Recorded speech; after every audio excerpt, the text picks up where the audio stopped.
Hey guys, and welcome back to Dark Souls Remastered. My name is Rob. We just defeated Ornstein and Smo, and let's have a look at Ornstein's soul and his ring. Of course, if you defeat Ornstein in his super form instead of Smo, you miss out on Smo's equipment and therefore the lore. But basically, Smo is an executioner that was denied knighthood because of his brutality. His is known for grinding up his victims' bones and seasoning his food with it, like the you hear the old tales of giants and stuff like Jack and the Beanstalk or whatever. You know, similar to that. Smo was just a bit too brutal and therefore dishonorable, so he was denied knighthood. So why was he here defending Anor Londo with Ornstein, who was, well, we'll read about him. Soul of Ornstein, Dragon Slayer Knight who guards the cathedral in the forsaken city of Anor Londo. Um, Lord Gwyn granted this soul to his four most trusted knights.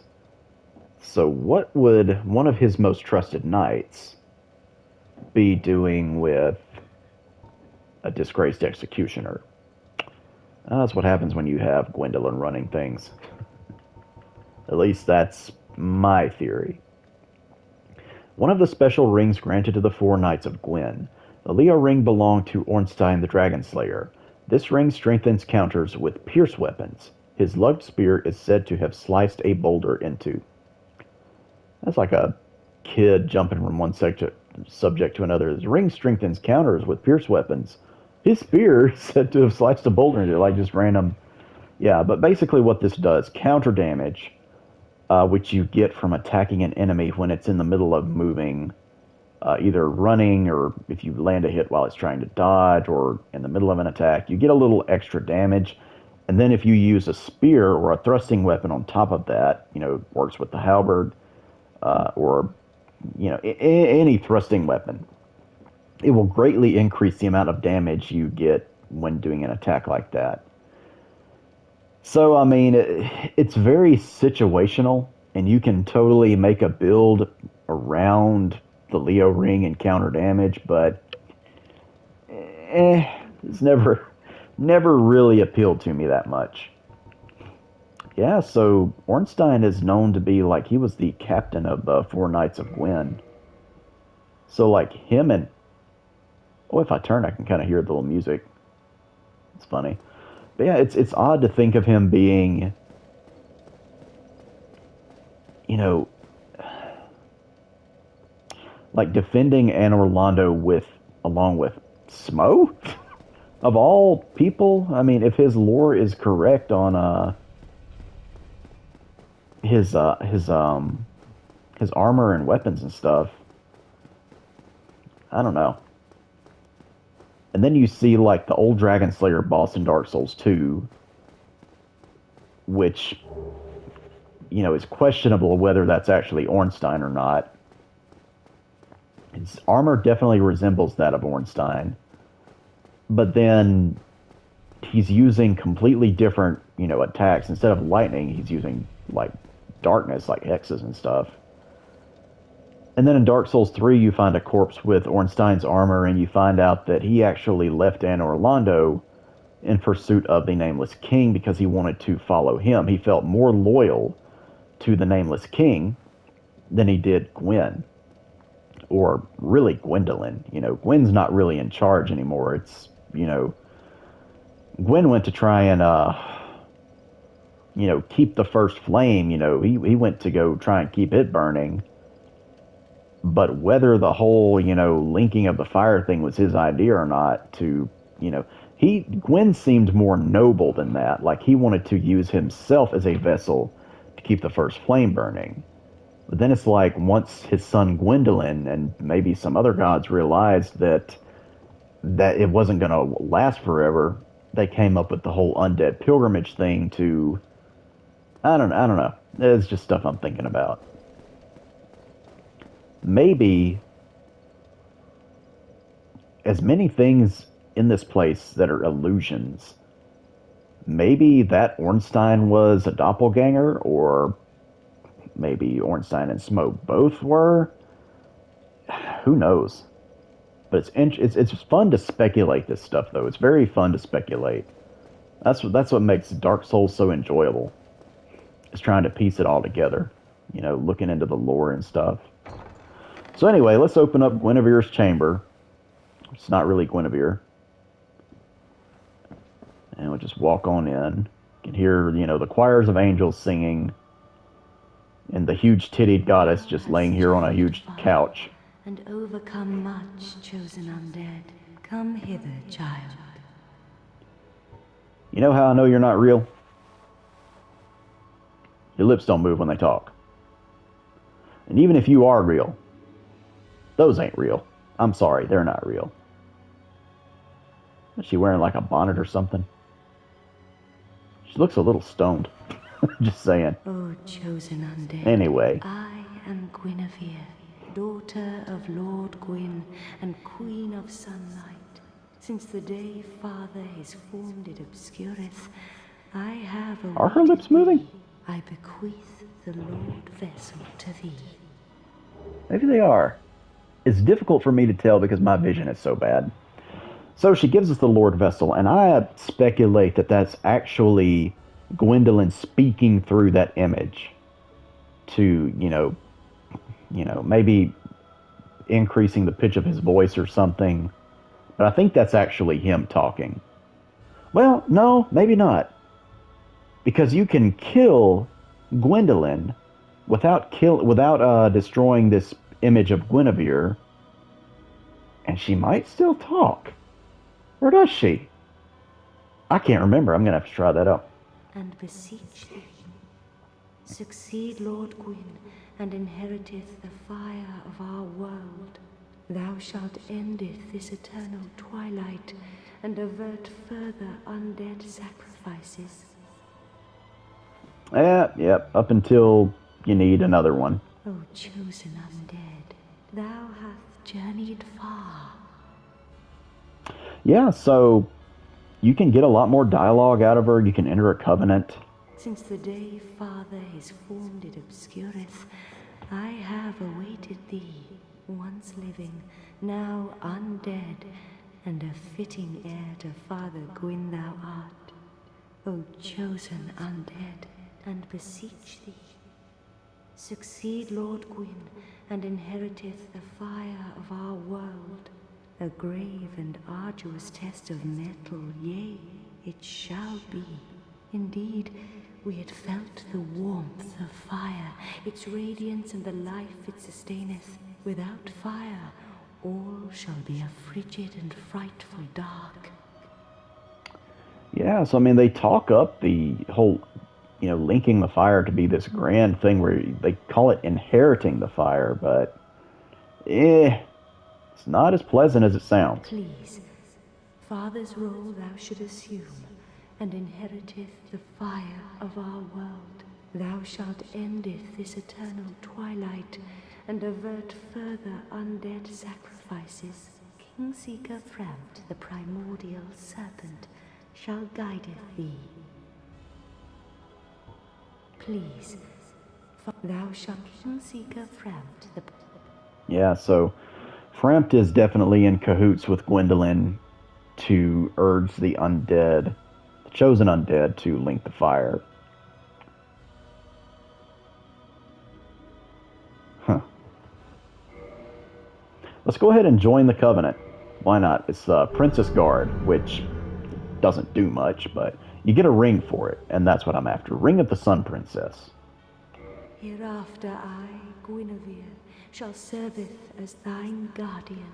If thou so needest, I shall devote all to thine safety. May thou be one with the sunlight forevermore. Yeah, and it's like, you can't really offer any covenant. It's kind of a lame covenant. The only thing it lets you do, there's 2 miracles in the game that you have to be in the Princess Guard Covenant to use. They both require like 50 faith, and they both take up 2 attunement slots. And neither of them are worth it. I don't think I've ever even used them, to be honest with you. they just, I don't know. They're healing miracles that allow you to like heal other people, which sounds good on paper, but the way, especially in the remaster, the way that Estus works, where phantoms can use Estus now, it's like not even worth it at all. Please, Okay, so now thou yeah, shalt go forth, chosen undead. May thou be one with the sunlight forevermore. yeah. So I mean, it's pretty much everyone knows by now. You can like shoot an arrow or throw a dagger or something at the Guinevere's image here, and she'll disappear. And then Gwendolyn comes in over the intercom, and starts bitching at you about it. So he gives you an ass chewing, and then it's like Anne Orlando goes dark, and most of the enemies are gone. There's a couple of NPCs you can fight.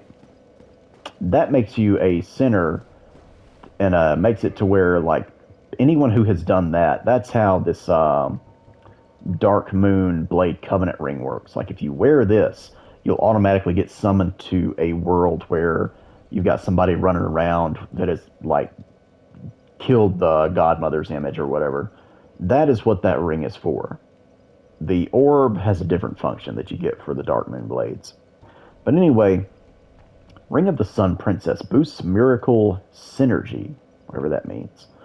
This ring is granted to those who enter a covenant with Guinevere, daughter of Lord Gwyn and the Princess of Sunlight. This slightly warm ring boosts the synergy of miracles. Now get this, the Princess of Sunlight Guinevere left Anne Orlando along with many other deities and later became wife to Flame God Flan. So if Guinevere left Anne Orlando, who's that?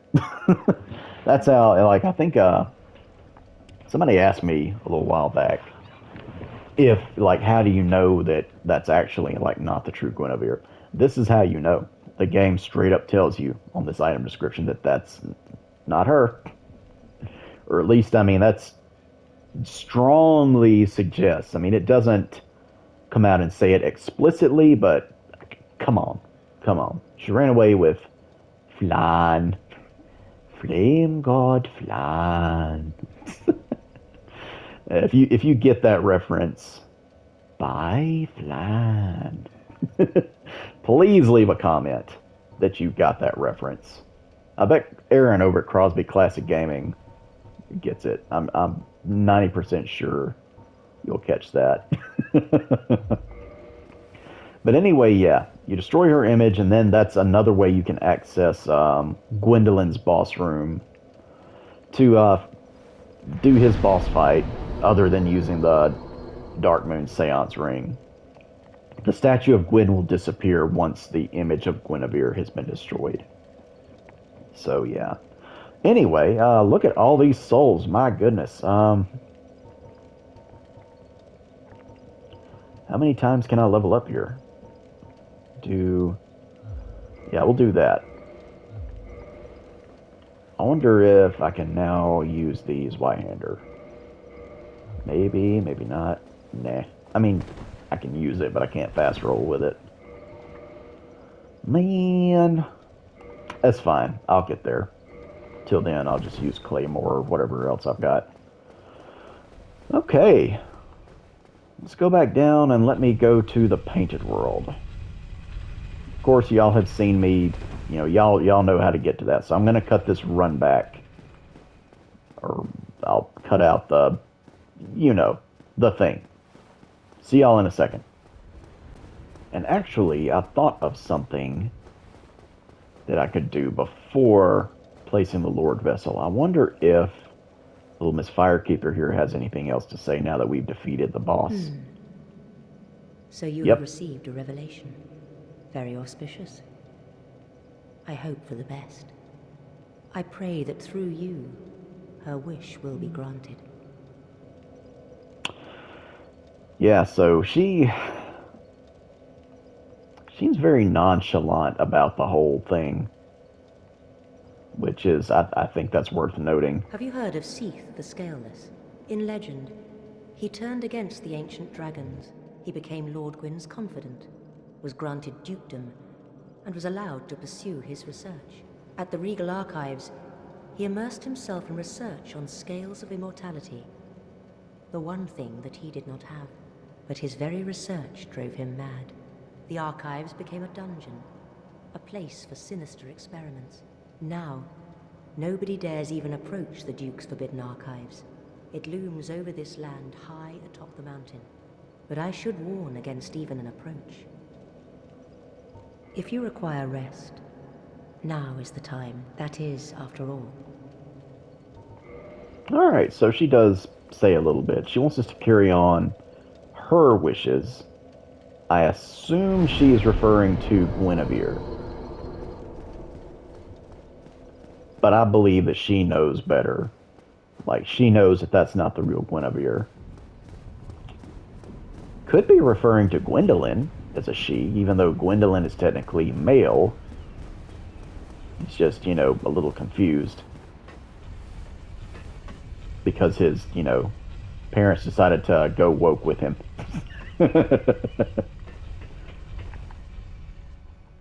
Alright. And let's see.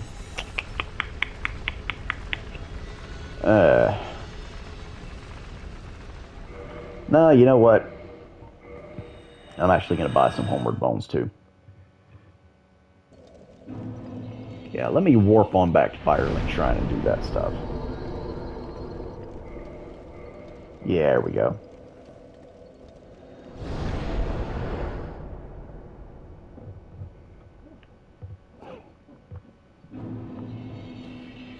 Alright.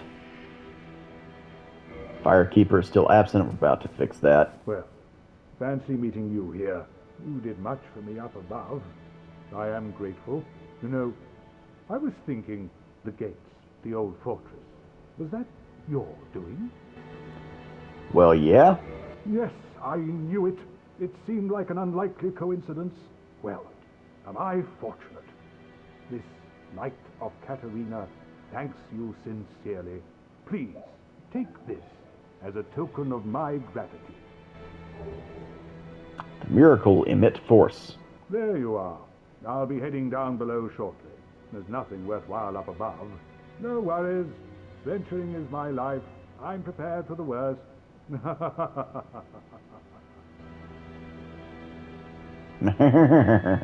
There you are. No worries. Yeah.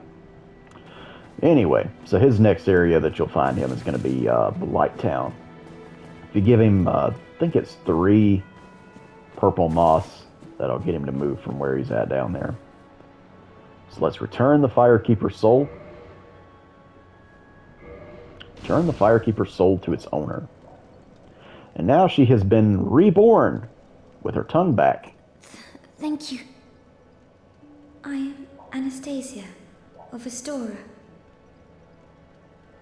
Now I can continue my duty as a keeper. But I only hope that my impure tongue does not offend. Forgive me. I am impure. My tongue never intended for restoration. Please, if you have any heart, leave me be. I wish not to speak. Poor thing. I speculate that she was forced to become a firekeeper against her will, and the powers that be, she probably spoke out against them or tried to maybe speak out against the undead pilgrimages or whatever, and they cut out her tongue, wounded her legs, everything. Like, her armor description is very telling. And then, of course, I got Lautrec's armor as well. Let's see here. I'm going to talk more about Lautrec here in a second. Armor of Lautrec the Embraced, representing the goddess Fina's love. The goddess's arms wrap around it as if to embrace the wearer. During his solitude, he forsook everything, for he believed in the goddess's love for him. Yeah, so why did Lautrec kill the Firekeeper? Why does he tell us that we're like a moth flittering towards a flame, What is his great mission? Why is he in love with this goddess Fina?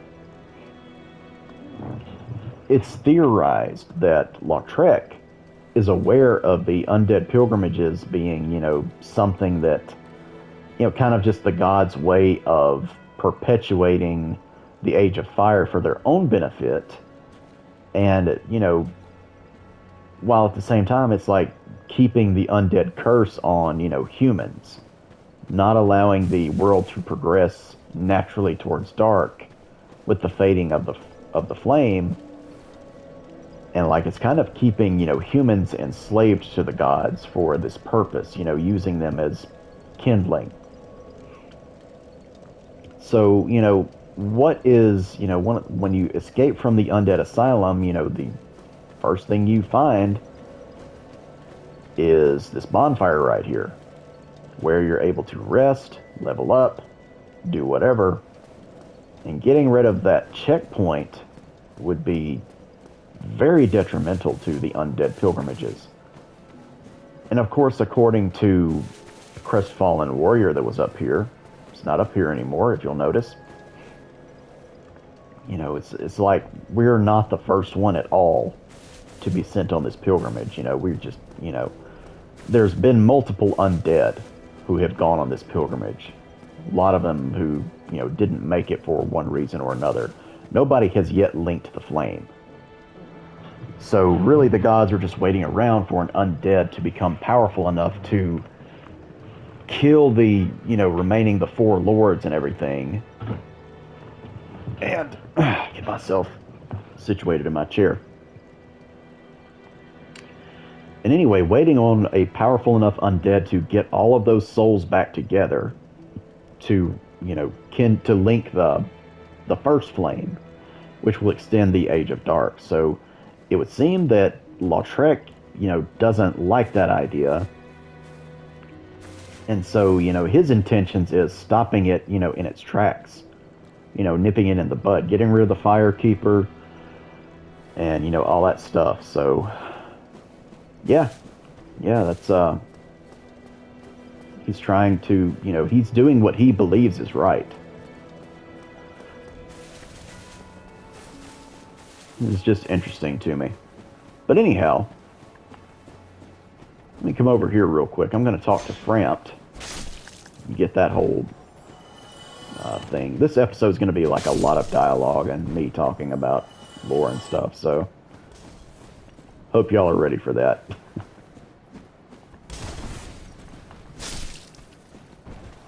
Get rid of these few undead. What are you doing? Stop it. Alright. Down we go. Slap. Slap!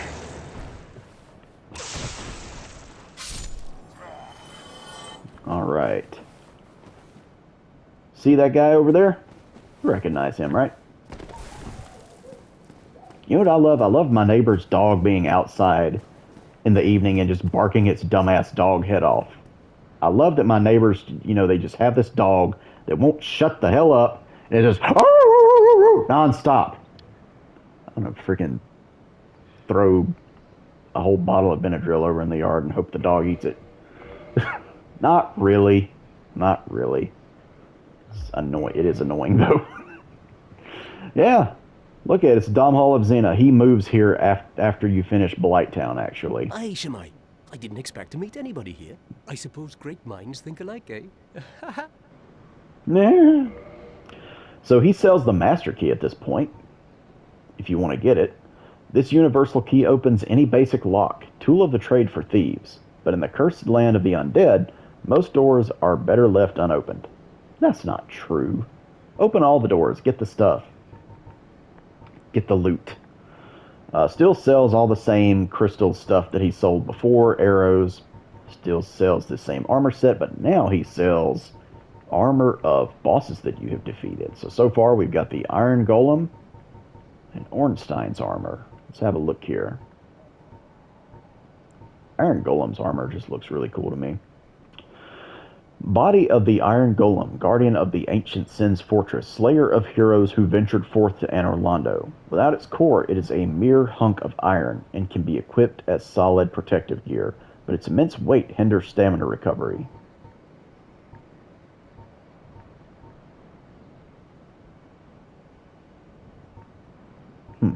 Interesting. And then Ornstein's stuff. Let's read more about Ornstein. Helm of the Dragon Slayer Ornstein, who guards the cathedral in the forsaken city of Anor Londo. Ornstein is believed to be the captain of the four knights.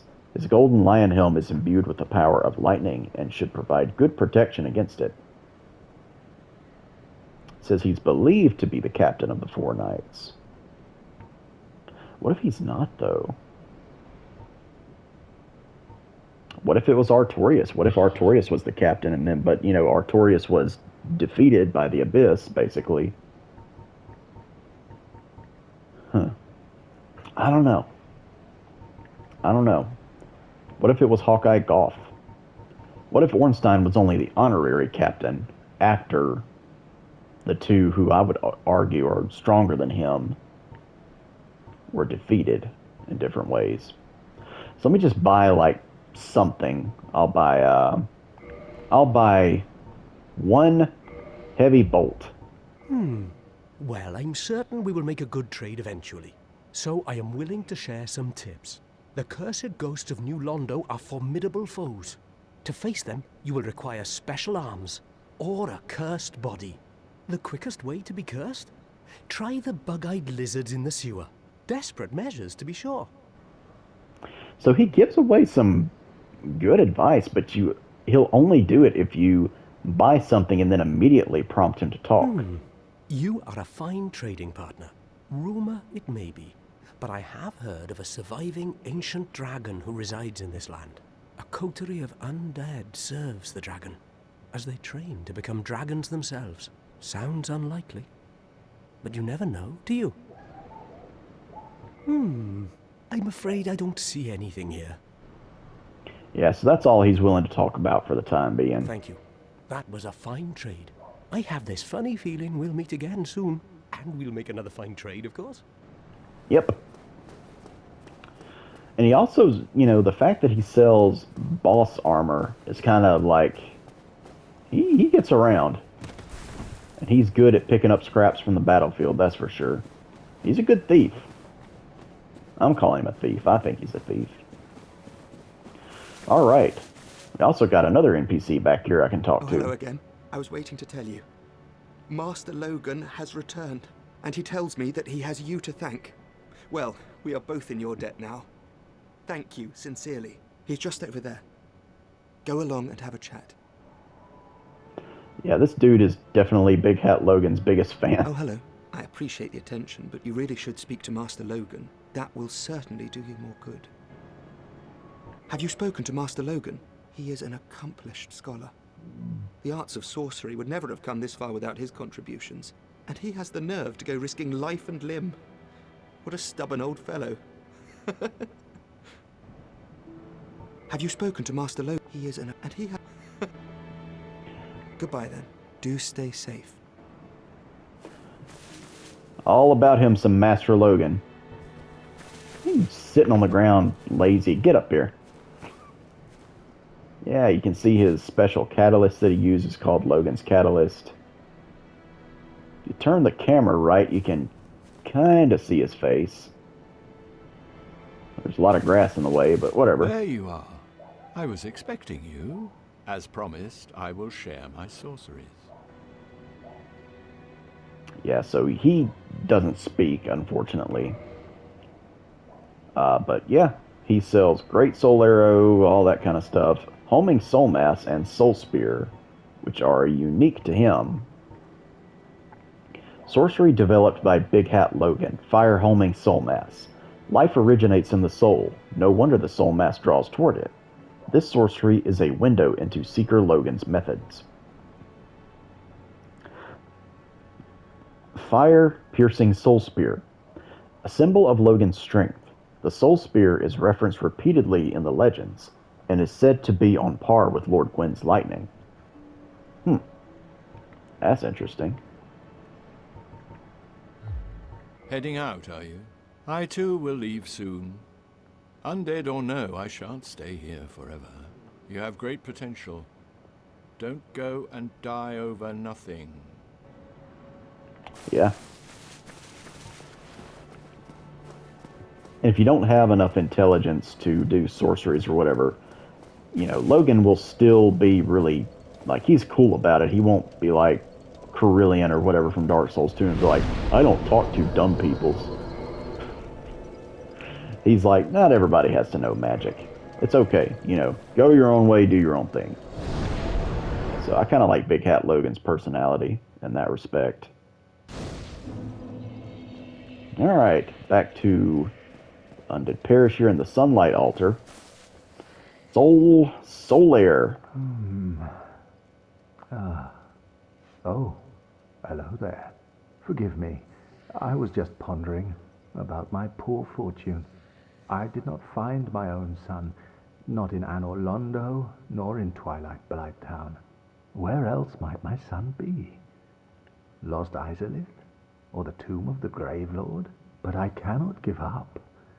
I became undead to pursue this. But when I peer at the sun up above, it occurs to me, what if I am seen as a laughingstock, as a blind fool without reason? Well, I suppose they wouldn't be far off.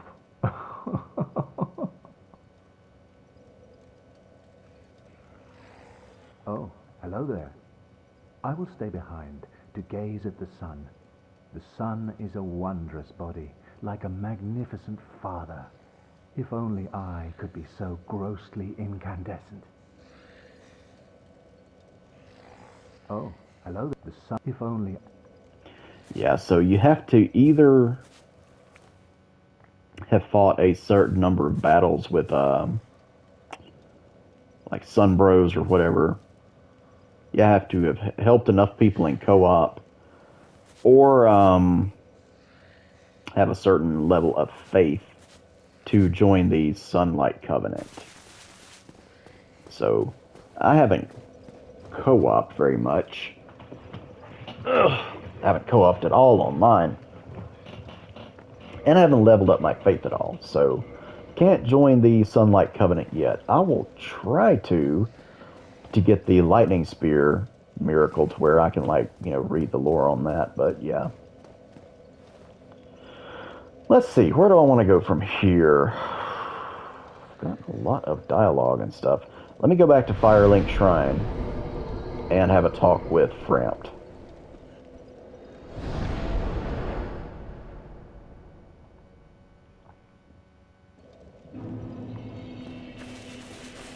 Yeah, and Sigmire won't actually leave this place until you actually go down to Blighttown, where he'll appear next.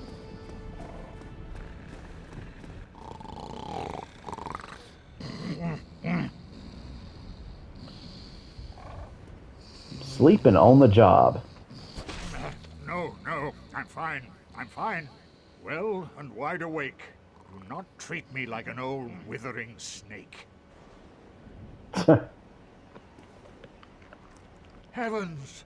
You have done it! You have retrieved the Lordvessel.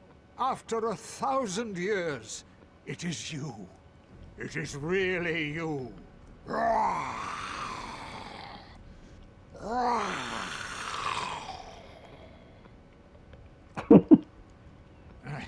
Forgive me. I really should calm down. Now, let us take that vessel on a journey.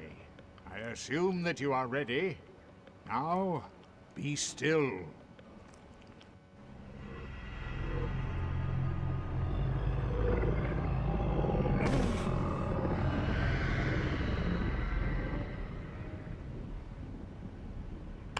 He did not ask for permission before doing that.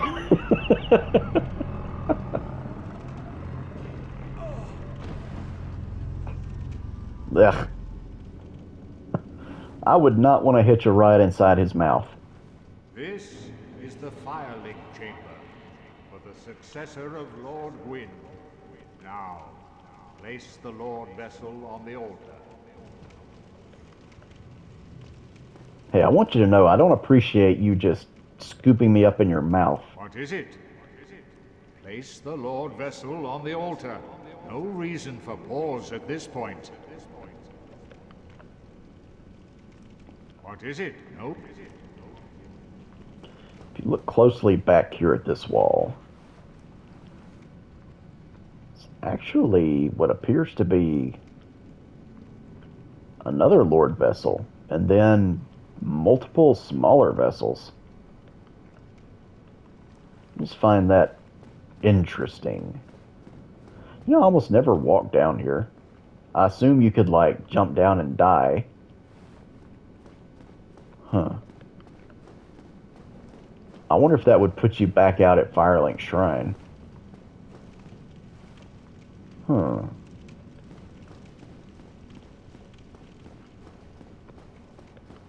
You know what? I'm gonna try it. You know, curiosity killed the undead and all.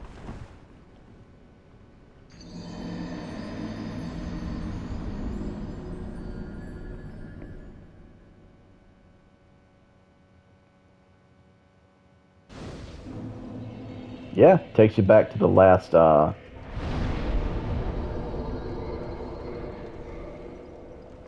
bonfire you were at. Okay, interesting.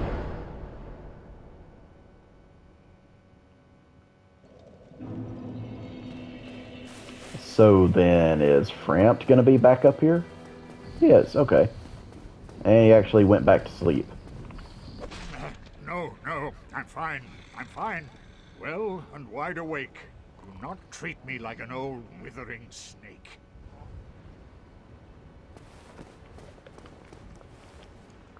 I am pleased. Is it something urgent? Yeah, so he just ignores that even happened. Very well. Then stay still for a moment.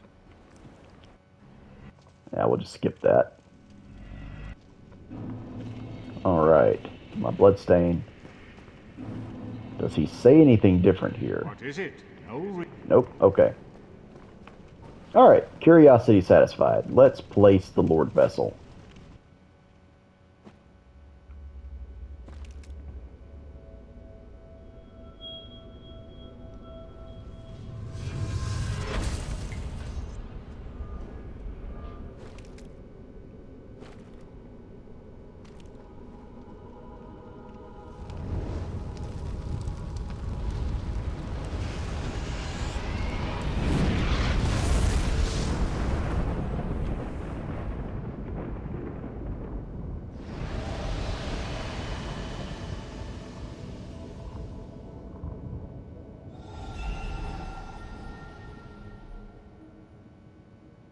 That's in the Tomb of the Giants, Duke's Archives,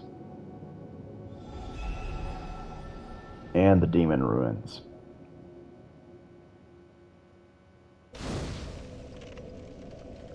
You can rest at the Lordvessel like you would any other bonfire. It has some flames burning in it. And you have to offer up the Lord's souls in order to progress further to the end of the game. Let's see what else old Frampty has to say here. Very well.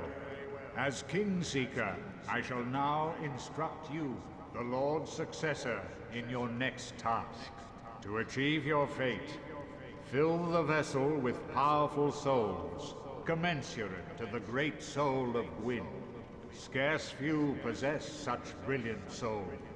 Grave Lord Nito, the Witch of Izalith, the 4 kings of New Londo, who inherited the shards of Gwyn's soul, and Lord Gwyn's former confidant, Seath the Scaleless. All of their souls are required to satiate the Lordvessel. Are you ready? Then we shall return. Stay still for a moment. And once again,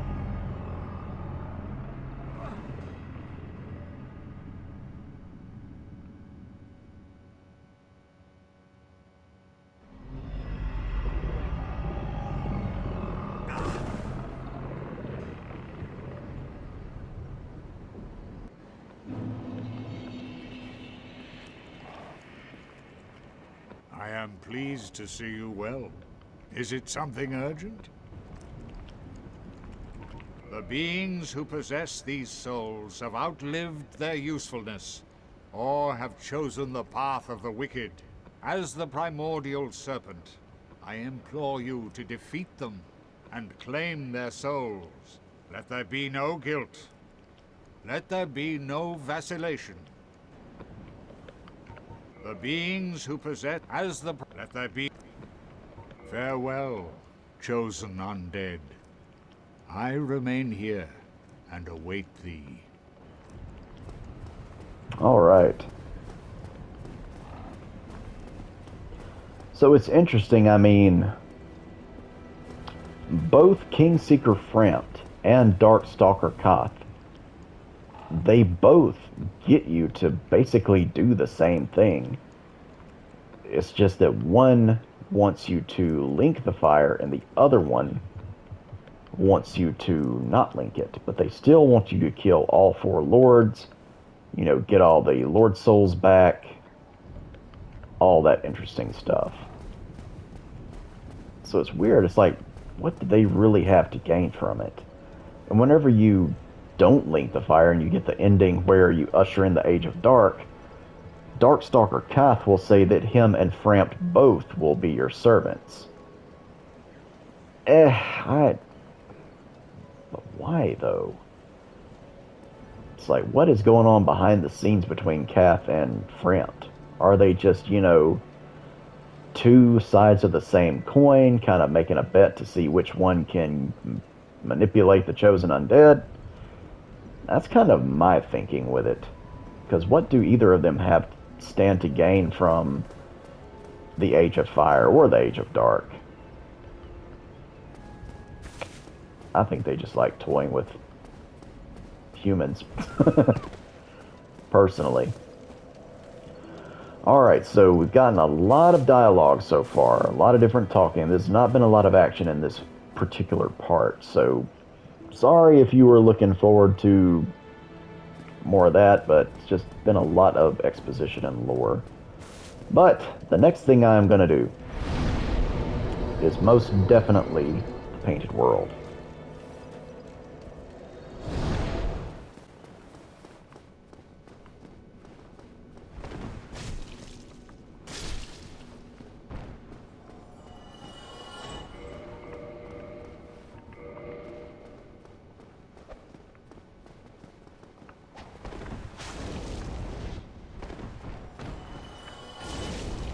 Ooh.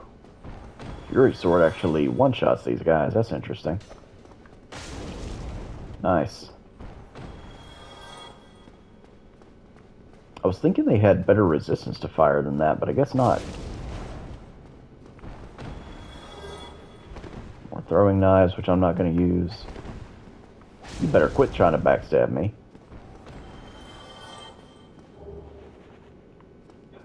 I remember on my first Let's Play of Dark Souls, I ended up getting like, I don't know, like 3 Painting Guardian swords in like one video or something. Like they just kept dropping them. That like never happens. That's such a rare drop from them. I guess it's not extremely rare, but it's uncommon. You know, if they drop anything, it's usually throwing knives. They dropped one for me a couple of videos back when I first came to Anor Londo. Yeah. Throwing knives. Alright, so this is, you know, where the rafters are. This is the floor of that room. There's a big statue of Guinevere looking down at this painting and the chandelier that I destroyed. And the painting itself is of, you know, you can see like the bridge from where you enter in the Painted World, and not much else really. Kind of a, you know, mountainous terrain, but it doesn't really show much.